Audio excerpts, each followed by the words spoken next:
Hello English Learners, c'est Samira du site réussirenanglais.fr, le site qui va vous aider à booster votre anglais.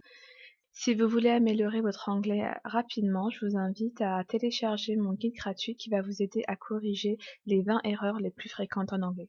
Donc dans la vidéo d'aujourd'hui, nous allons voir comment bien prononcer un mot anglais. Donc ça nous arrive assez fréquemment de rencontrer un mot qu'on ne connaissait pas, mais quand on le voit, on ne sait pas du tout comment le lire. Donc c'est notamment le cas pour le i qui peut se lire i ou qui peut dire I. Donc, et aussi pour d'autres lettres. Donc là, je vais vous proposer une astuce qui est assez rapide à utiliser.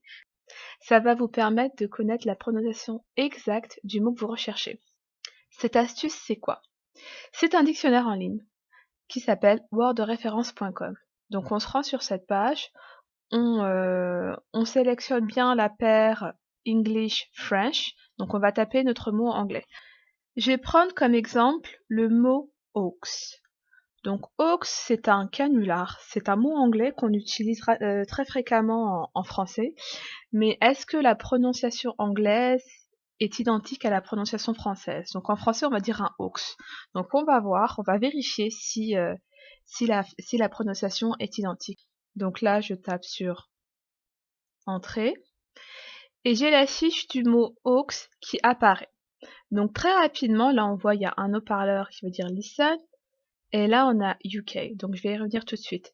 Mais plus important, il y a l'écriture phonétique. Donc si vous maîtrisez l'alphabet phonétique, donc vous serez en mesure de lire vous-même la bonne prononciation de ce mot.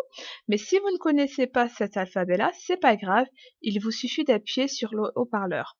Donc en appuyant sur cet haut-parleur, vous allez avoir accès à différents accents. Vous aurez l'accent américain, donc vous aurez la prononciation américaine du mot. Hoax. Voilà. Il y a différents accents qui sont proposés, donc américain, sud-américain, différents accents britanniques, l'accent irlandais, l'accent écossais et également l'accent jamaïcain. Donc pour l'accent britannique, ça donnera Hoax. pour l'accent jamaïcain. Hawks. Voilà.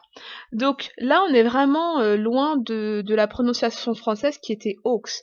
Parce que non seulement en anglais, le H, on le prononce, mais également le OA, c'est une diphtongue. Une diphtongue, c'est une association de deux voix, de deux sons. Donc c'est bien hawks. On va prendre un autre exemple.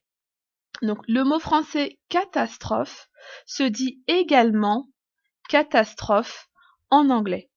Mais comment ça se prononce? Est-ce que ça va se prononcer comme en français catastrophe ou bien catastrophe ou peut-être autrement? Donc on sélectionne EN comme English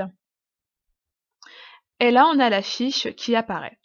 Donc là, pareil, comme tout à l'heure, on a l'écriture phonétique, mais si on ne maîtrise pas l'alphabet phonétique, on sélectionne l'accent qui nous intéresse, on clique sur le haut-parleur et on a Catastrophe.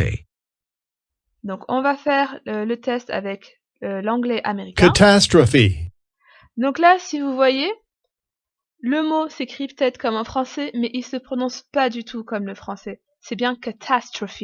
En fait, le E final se prononce I.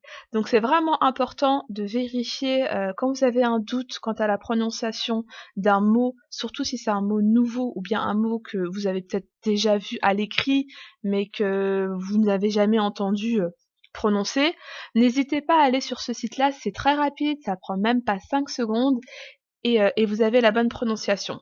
Si vous souhaitez apprendre à bien utiliser ce dictionnaire en ligne, wordreference.com, je vais mettre en barre d'infos le lien d'un article que j'ai écrit sur le site réussirenanglais.fr qui va vraiment vous donner plein d'astuces, des astuces qui vont vous aider justement à améliorer votre anglais, à mieux le parler, à mieux l'écrire et à vraiment à trouver le mot juste, notamment quand vous avez des traductions ou quand vous hésitez entre plusieurs mots. C'est un article très complet sur l'outil en ligne wordreference.com. Avant de partir, j'aimerais bien que vous testiez justement l'astuce de WordReference en cherchant la prononciation exacte des mots qui s'affichent à l'écran. Et est-ce que vous pourriez me dire en commentaire laquelle de ces prononciations vous a vraiment le plus choqué? Donc voilà, donc c'est tout pour la vidéo d'aujourd'hui. Donc n'hésitez pas à mettre des petits pouces bleus, à mettre des suggestions, des commentaires, à partager cette vidéo. Hope to see you soon. Bye bye.